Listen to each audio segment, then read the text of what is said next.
السلام علیکم. ہمارے چینل بیا اور مالا پر خوش آمدید. اگر آپ ہمارے اس چینل پر پہلی دفعہ آئے ہیں یا آپ نے ابھی تک سبسکرائب نہیں کیا تو بیا اور مالا کو سبسکرائب کرنا اور بیل آئیکن پریس کرنا ہرگز نہ بھولیں. آج مہینے کی 7 تاریخ تھی. 7 کا ہندسہ ایک مڈل کلاس فیملی کے لیے کتنی اہمیت کا حامل ہوتا ہے یہ تو کوئی ان سے پوچھے جو ہر دن ہر لمحہ ایک تمنا، خواہش اور آرزو کو دبا کر ان کی تکمیل کے لیے ایک مخصوص دن کا انتظار کرتے ہیں. اگرچہ بہت کٹھن اور دشوار مراحل ہوتے ہیں اس کے ساتھ ساتھ ان میں ایک خوشی بھی پوشیدہ ہوتی ہے.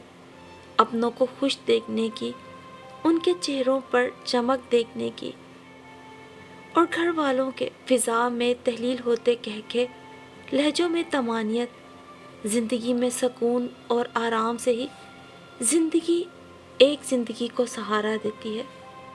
کیسے ایک زندگی اپنا جیون دان کرتی ہے، کیسے کسی کو ہنستے ہنستے کولہوں کا بیل بننے پہ اکساتی ہے، کیسے کسی کو انت تک سعی کے لیے آمادہ کرتی ہے، یہ تو اظہر بیگ ہی جانتے ہیں. اظہر بیگ ایک ٹیکسٹائل مل میں ملازم تھے. ان کی 3 اولادیں تھیں. بڑا بیٹا عمران BCom کر رہا تھا، چھوٹی بیٹی ماریا FA میں تھی اور پھر 10 سالہ اویس تھا جو 5th کلاس میں پڑھ رہا تھا. 50 کے بیٹے میں تھے اظہر بیگ، لیکن نوجوانوں کو مات دیتے تھے. نہ صرف وہ روزانہ اپنے حصے کا کام کرتے بلکہ اوور ٹائم بھی لگاتے تھے. روزانہ کی بنیاد پر ڈھیر سارا کام کرنا اور پھر گرتی صحت نے ان کی نصف بہتر رقیہ بیگم کو بے چین کر دیا تھا. وہ اپنے طور پہ انہیں سمجھاتی رہتی تھی مگر وہ بیوی کی کسی نصیحت کو، کسی ہدایت کو خاطر میں نہ لاتے تھے. ان کی زندگی سراپا جد و جہد تھی. حسب معمول آج مہینے کی 7 تاریخ تھی اور سب نے اپنی ضروریات، فرمائشیں اور آرزویں ان کے گوشے گزار کرنا شروع کر دیں.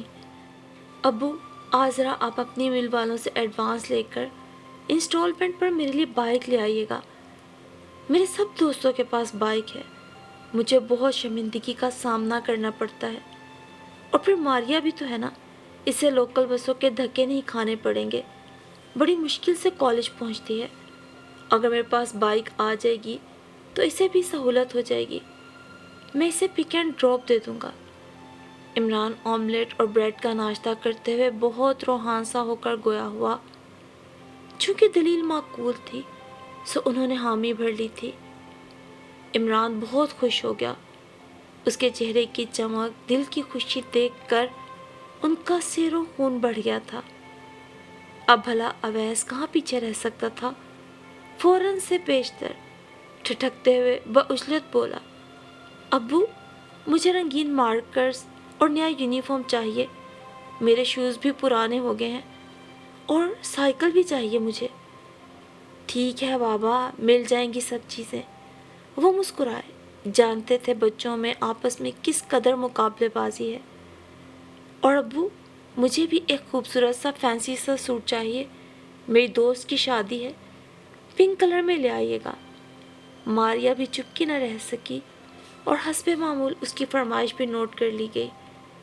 شام تک سب کی چیزیں بھی آ جائیں گی اور پھر ہم سب قریبی ہوٹل میں ہمیشہ کی طرح آج ڈنر کریں گے اور موج مستی کریں گے. اظہر بیگ چہک کر بولے تھے. ماریا نے خوشی سے نعرہ لگایا اور عمران اور اویس نے اس کا ساتھ دیا تھا. آپ کو بھی کچھ چاہیے بیگم صاحبہ تو آپ بھی مانگ لیں، ماں بدولت تیار ہے. انہوں نے شرارتی لہجے میں اپنی کھٹارا بائک سٹارٹ کرتے ہوئے رقیہ بیگم سے پوچھا تھا. مجھے تو بس ایک سفید رنگ کا لون کا سوٹ چاہیے. آپا سریا کے ہاں اگلے ہفتے میلاد میں جانا ہے. وہ ڈائننگ ٹیبل سے برتن اٹھاتی مختصراً بولی تھی. اظہر بیگ سر اس بات میں ہلا کر کام پہ چلے گئے. اور پھر شام کو صحن میں نئی موٹر سائیکل کھڑی تھی. اویس کے رنگین مارکرز، نیا یونیفارم، نئے شوز اور سائیکل کے ساتھ ساتھ 2 عدد لون کے فینسی اور پلین سوٹ بھی آ چکے تھے۔ سب کی خوشیوں کا کوئی ٹھکانہ نہ تھا۔ رات کا کھانا سب نے ایک قریبی ہوٹل میں کھایا تھا۔ رات کے تک باہر ہلا گلا کرنے کے بعد وہ لوٹے تھے۔ جیسے ہی اظہر بیگ بستر پہ دراز ہوئے، رقیہ بیگم ان کو دبانے کی غرض سے ان کے پاس آ بیٹھی۔ ایک بات کرنا تھی آپ سے، پاؤں دباتے ہوئے وہ آہستگی سے بولی تھی۔ کہو۔ وہ بھی سیدھے ہو بیٹھے۔ وہ میں یہ کہنا چاہتی تھی کہ اگلے مہینے سے تنخواہ سے 6,000 مجھے الگ سے دینے ہیں آپ نے۔ باجی سریا 6,000 سے پورے 2 لاکھ کی کمیٹی ڈال رہی ہیں۔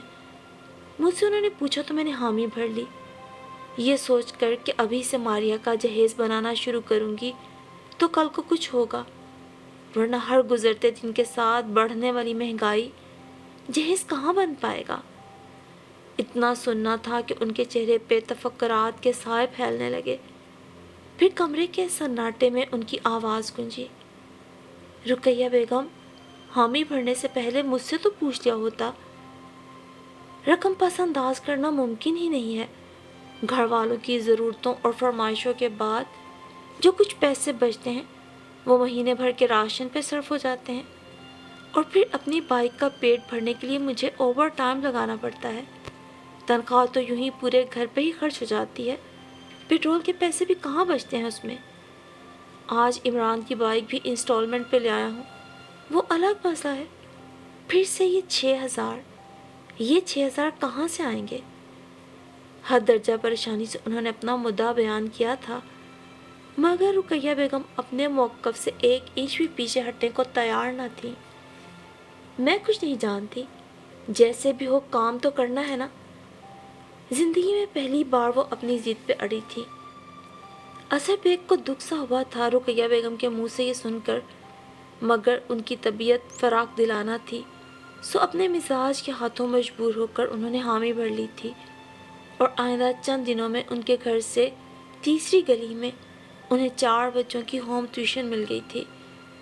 محلے داروں نے اس کام میں ان کی بھرپور مدد کی، اور پھر اظہر بیگ نے رقیہ بیگم کی بات مانتے ہوئے 4 بچوں کی ہوم ٹیوشن تو لے لی تھی، مگر پہلے کی طرح وہ اوور ٹائم لگا کر گھر شام 7-6 بجے نہیں لوٹ پا رہے تھے، بلکہ اب 9 بجے ہی گھر کے درشن ہوتے تھے۔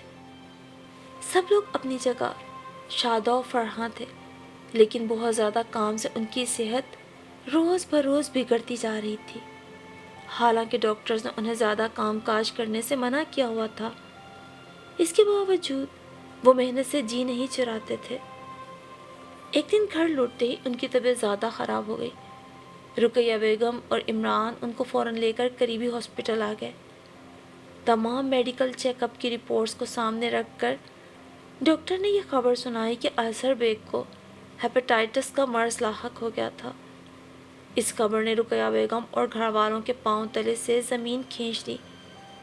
ان پر جو بیتی سو بیتی۔ اظہر بیگ پہ تو ایک قیامت ٹوٹ گئی تھی۔ ابھی تو انہوں نے اپنی فیملی کے ڈھیر سارے سپنے پورے کرنا تھے، ابھی تو انہوں نے اپنے بچوں کو اسٹیبلش کرنا تھا، ابھی تو انہوں نے زندگی کا ایک لمبا سفر طے کرنا تھا۔ تو پھر یہ کیا؟ زندگی سے اتنی جلدی کیسے ہار سکتے تھے؟ آرام، پرہیز اور اتنا لمبا مہنگا علاج۔ بہت سے سوالات ناک کی مانند پھن پھیلائے ان کے سامنے منڈلا رہے تھے۔ کوئی بھی رقم پس انداز نہ کی گئی تھی، بچت ہو بھی کیسے سکتی تھی؟ کبھی کچھ بچا تھا ہی نہیں تو لگی بندھی تنخواہ جو کہ مہینے کے آخر تک ہی ختم ہو جاتی تھی۔ پراپرٹی میں لے دے کے فقط ایک مکان ہی ان کی ذاتی ملکیت تھی جس میں وہ رہائش پذیر تھے۔ سوچوں کی یلغار نے انہیں ادموا کر ڈالا تھا۔ اگرچہ گھر والوں نے انہیں بھرپور حوصلہ دیا تھا، مگر حوصلے سے پیٹ نہیں بھرا کرتے۔ رقیہ بیگم کے پاس ایک پرانا گولڈ کا سیٹ پڑا ہوا تھا، انہوں نے شوہر کے علاج کی غرض سے فوراً بیچ ڈالا، جو اچھے داموں فروخت ہو گیا تھا۔ سو چند دن اچھا علاج ہوتا رہا۔ اظہر بیگ ہاسپٹل میں ایڈمٹ رہے۔ کچھ دن بعد جب طبیعت سنبھلی تو وہ دوبارہ سب کے منع کرنے کے باوجود نوکری پہ جانے لگے۔ ان کے اندر کے کولہو کے بیل نے انہیں آرام نہ کرنے دیا۔ بس اتنا ہوا کہ انہوں نے ہوم ٹیوشن چھوڑ دی تھی۔ حالات کی نزاکت کو مد نظر رکھتے ہوئے رقیہ بیگم نے نہ صرف سلائی کڑھائی شروع کر دی بلکہ گھر میں ایک سلائی سینٹر بھی کھول لیا، جس سے گزر اوقات ہونے لگی۔ اب وقت نے ایسی کروٹ لی کہ اظہر بیگ کے دل کی تمنا برابر نہ ہو پائی تھی۔ وہی ایک تمنا، ایک خواہش، ایک ارمان کہ وہ اپنی فیملی کو خوشی اور ترقی کے لبادے میں لپٹا ہوا دیکھیں، کیونکہ انہیں اچھی طرح معلوم تھا کہ ان کی آدھی سے زیادہ تنخواہ تو انہی کے میڈیسن پہ خرچ ہو جاتی ہے، اور جو باقی بچتی ہے اس کا بھی زیادہ حصہ ان کی خوراک اور دیگر ادویات پہ خرچ ہو جاتا ہے۔ بعض اوقات تو 1 روپیہ تک نہیں بچ پاتا۔ پھر رفتہ رفتہ یوں ہونے لگا کہ وہی فیملی جن کے روشن چہروں کے لیے، جن کی ایک مسکراہٹ کے لیے، جن کی زندگی سے بھرپور قہقہوں کے لیے وہ کولہو کے بیل بنے ہوئے تھے، وہی اب ان سے کھچے کھچے رہنے لگے۔ رقیہ بیگم بھی بہت سنجیدہ اور چڑچڑی سی رہنے لگی تھی۔ غربت کے سائے کیا گہرے ہوئے کہ گھر بار کی نیندیں اچاٹ ہو گئیں۔ 3 بچے، بچوں کی ڈھیروں ضروریات اور ایک بیمار شوہر۔ رقیہ بیگم بوکھلا کے رہ گئیں۔ کبھی گھر میں بات ہوتی تو وہ مخاطب کو کاٹ کھانے کو دوڑتی۔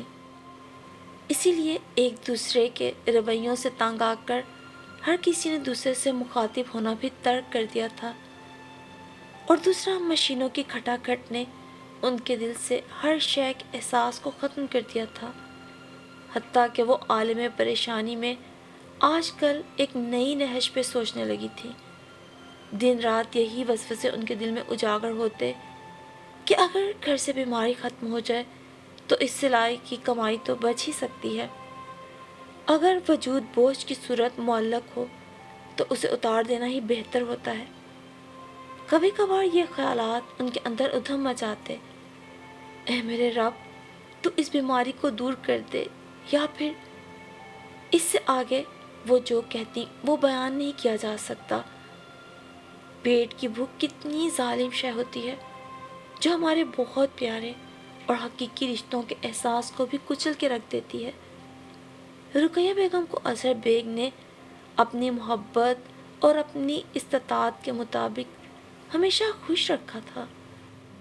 وہ تو اپنی فیملی پہ جان چھڑکتے تھے، کم تو رقیہ بیگم بھی نہ رہی تھی، مگر اب ایک طرف بچوں کی بھوک تھی، ان کی ضرورتیں تھیں، اسٹڈی کا ازدحام تھا، تو دوسری طرف ایک بوجھ، ایک سے سکتی تڑپتی زندگی کو مزید سسکانے والا۔ انہیں اس وقت سے ڈر لگنے لگا جب یہ گھر بھی ان سے چھن جاتا، کیونکہ یہ بیماری ان کی زندگیوں سے امر بیل کی مانند لپٹی جا رہی تھی، ان کی ضرورتوں تک کو دیمک لگ گئی تھی۔ اظہر بیگ اب بستر پہ ہی دراز ہو گئے تھے، ہر لمحہ ہر پل ماتم سرا تھا۔ کیا ہو کہ اگر وہ خوراک کی مقدار کو دگنا کر دیں یا خوراک دے ہی نہ پائیں؟ کیا ایسے کچھ جانیں بچ جائیں گی؟ کیا یہ سودا سستا تو نہیں تھا؟ اندر سے متواتر اظہر بیگ کی آوازیں آ رہی تھیں۔ ان کے کھانے کا وقت ہو چکا تھا، جبکہ رقیہ بیگم اپنی ہی سوچوں میں غرق ایک جھرجھری سے لے کے اٹھی۔ وہ لمحوں کا سفر صدیوں میں طے کر کے شوہر کے کمرے تک پہنچی، جن کے چہرے پہ حسرتوں کا ہجوم، آنکھوں میں ویرانی، ہونٹوں پہ ڈھیروں شکوے اور چال میں اضطراب اور صدیوں کی تھکن تھی۔ ان کی نظروں میں کچھ ایسی بے رخی تھی کہ اظہر بیگ سہ نہ سکے، اور پھر رقیہ بیگم کو کچھ بھی نہ کرنا پڑا، اور ان کی زندگی بیماری کے بوجھ سے ہمیشہ کے لیے آزاد ہو گئی۔ اب کہیں کوئی دیمک نہیں تھی، کسی کے کھانسنے کی آواز نہ تھی، کہیں کسی میڈیسن کی ضرورت نہ تھی۔ اظہر بیگ اس دنیا سے منہ موڑ گئے تھے۔ بعض اوقات خاموشی وہ کام کر جاتی ہے جو الفاظ نہیں کر پاتے، اور شاید رقیہ بیگم کے خاموش رد عمل نے اظہر بیگ کو زندگی کی سب سے تلخ حقیقت کے بارے میں سمجھا دیا تھا اور اس حقیقت کو وہ اس قدر سمجھ کے تھے کہ اس بے وفا دنیا سے منہ ہی موڑ گئے تھے۔ پر جانے والوں سے کبھی دنیا میں کوئی کمی نہیں ہوئی۔ گھر میں رکھی جانے والی ہر چیز سے انسیت سی ہو جاتی ہے، خواہ وہ بیری کا درخت ہو یا کوئی جانور ہی۔ اور اگر کسی درخت کو کاٹ دیا جائے تو چند دن اس کا بھی سوگ منایا جاتا ہے۔ یہاں تو معاملہ ایک جیتے جاگتے انسان کا تھا جو سب کی خوشیوں کا ضامن تھا، جو اپنے گھر کے لیے کولہوں کا بیل بنا ہوا تھا، جس نے ہر پل اپنے گھرانے کی خوشی کو مقدم جانا تھا، اور اب وہ منو مٹی تلے تھا۔ رقیہ بیگم اور ان کے تینوں بچے پھوٹ پھوٹ کے رو رہے تھے، پتہ نہیں اظہر بیگ کی موت پر یا پھر اپنے رویوں پر۔ بہرحال انہیں سپرد خاک کر دیا گیا۔ قرآن خوانی ہوئی، دیگیں پکی، لوگ تعزیت کے لیے آئے اور چلے گئے۔ رقیہ بیگم نے رو رو کے برا حال کر رکھا تھا۔ کچھ بھی ہو وہ ان کے سر کا سائیں اور سائبان تھا۔ تعزیت کے لیے آنے والی ایک خاتون نے جب انہیں اس طرح بے حال دیکھا تو ان کے آنسو پہنچتے ہوئے ان کی بے آسرا سوچوں کو ایک نئی راہ دکھائی تھی جو ان کے بڑے بیٹے عمران پہ جا کے ختم ہوئی تھی۔ بہن، شکر کرو خدا کا، تمہارا بیٹا جوان جہان ہے، ایک جانے والا تھا، اسے تو نہیں روک سکتے، پر چلو پیچھے کوئی آسرا تو ہے نا۔ اور یہ سن کے رقیہ بیگم کے آنسو تھم گئے، چہرے پہ سکون اور طمانینت آ ٹھہری، ایک حوصلہ، ایک امید رگوں پہ میں دوڑ گئی۔ انہیں یوں لگا جیسے کسی صاحبان نے انہیں اپنے حصار میں لے لیا ہو، جیسے زندگی ریگستان سے نخلستان میں تبدیل ہو جائے۔ لوگوں کے درمیان بیٹھے اپنے بیٹے کو انہوں نے بہت شوق، اپنائیت اور مان سے دیکھا تھا۔ اس کا 6 فٹ قد، چوڑے مضبوط شانے اب اس گھر کا بوجھ اٹھا سکتے تھے، زندگی کی اس گاڑی کو چلا سکتے تھے، تو پھر جانے والے کا اتنا سوگ کیوں؟ سو گزرے دنوں میں رقیہ بیگم کا سارا پیار، ساری توجہ، ساری التفات، ساری عنایتیں، نوازشیں عمران کے حصے میں آنے لگیں۔ اب اسے اس گھر کے لیے کولہوں کا بیل جو بنا تھا، عمران کی عادتوں اور حرکات سے وہ بخوبی واقف تھی۔ اب وہ اس کی نفسیات بھی باریک بینی سے جاننے لگی تھی۔ کسی رشتہ دار کی وساطت سے رقیہ بیگم کی دعاؤں کو قبولیت نصیب ہوئی۔ بڑی سفارشیں لڑائی تھیں انہوں نے، اور پھر بچے نئے نئے یتیم ہوئے تھے۔ سب کی محبت اور توجہ ابھی انہی کے گھرانے کی طرف تھی۔ وہ جو کہتے ہیں نا، لوہا جب گرم ہو تبھی ضرب لگانی چاہیے۔ رقیہ بیگم نے بڑا موقع دیکھ کر رشتہ داروں کی مدد طلب کی تھی۔ بالآخر ان کی دعائیں قبول ہو گئیں اور عمران کو ایک بہت اچھے کالج میں بطور لیکچرر جاب مل گئی۔ یہ سفارش کی وجہ سے ہی ہو پایا تھا، کیونکہ عمران صرف BCom تھا، مگر کالج میں بھی جس وقتی لیکچرر کی ضرورت تھی سو فی الوقت اسے رکھ لیا گیا۔ رقیہ بیگم بہت خوش تھیں، انہیں لگا تھا وہ نئے سرے سے زندہ ہو گئیں، جوان ہو گئیں۔ سچ ہے، عورت پہ دوسری دفعہ جوانی تب آتی ہے جب اس کا گبھرو جوان بیٹا کمانے لگتا ہے اور پوری کمائی ماں کے ہاتھ پہ رکھتا ہے۔ رقیہ بیگم بھی اپنے اندر ایک نیا جوش، ایک نیا ولولہ محسوس کر رہی تھی۔ زندگی انہیں پھر سے اتنی ہی دلکش اور رنگین لگنے لگی تھی۔ انہوں نے خوشی میں نیاز دلوائی، شیرنی تقسیم کی، محفل میلاد کروائی، ان کی آنکھیں پھر سے روشن خواب دیکھنے لگیں۔ زندگی نے دھنک رنگ اوڑھ لیے، شگوفے پھر سے چٹکنے کو بے تاب ہو گئے۔ خوشیوں نے بھلے دیر سے سہی، مگر اس گھر کا راستہ پھر دیکھ لیا تھا۔ اور یوں آج مہینے کی 7 تاریخ تھی۔ عمران کو آج ہی سیلری ملنا تھی۔ اپنے باپ کی طرح اسے بھی 7 تاریخ ہی سیلری کا دن ملا تھا۔ آج کا دن گھر والوں کی فرمائشوں کا دن تھا، ضرورتوں کا سہارا ملنا تھا، تمناؤں کو ٹھکانہ ملنا تھا، ڈنر باہر کرنا تھا۔ بھائی مجھے نیو بیگ چاہیے۔ عمران آئینے میں اپنا جائزہ لے رہا تھا کہ اویس نے صبح ہی فرمائش کر ڈالی، اور بھائی مجھے 2 عدد لون کے سوٹ اور ایک کڑھائی والی بلیک چادر چاہیے۔ ٹی وی لاؤنج کے ایک کونے سے ماریا کی آواز ابھری، اور ہاں، مجھ سے گھر بار کے مہینہ بھر کی راشن کی لسٹ ضرور لے جانا۔ رقیہ بیگم نے بھی دلار سے بیٹے کو دیکھتے ہوئے کہا تھا۔ مگر کیوں امی؟ آپ اپنے سلائی سینٹر سے ضروریات زندگی پہلے بھی تو پورا کرتی تھیں، آپ کیوں نہیں؟ میں پاگل ہوں جو اپنی تنخواہ ان فضولیات میں جھونک ڈالوں؟ لو بھلا بتاؤ، بندہ پورا مہینہ اپنی جان جوخم میں ڈال کر محنت کرے، اور جب پھل کھانے کا وقت آئے تو سارا پھل دوسروں کی جھولی میں ڈال دے۔ بھائی مجھے ابھی اور پڑھنا ہے، اپنا مستقبل بنانا ہے۔ سب لوگ محنت کریں، اپنی اپنی خواہشات پوری کریں، میں پاگل نہیں ہوں جو اپنی تنخواہ ان فضولیات میں خرچ کروں۔ اور اگر اتنی محنت کر کے بھی میں آپ لوگوں کی ضرورتیں پوری کرنے میں لگ گیا تو میرے خوابوں کا کیا بنے گا؟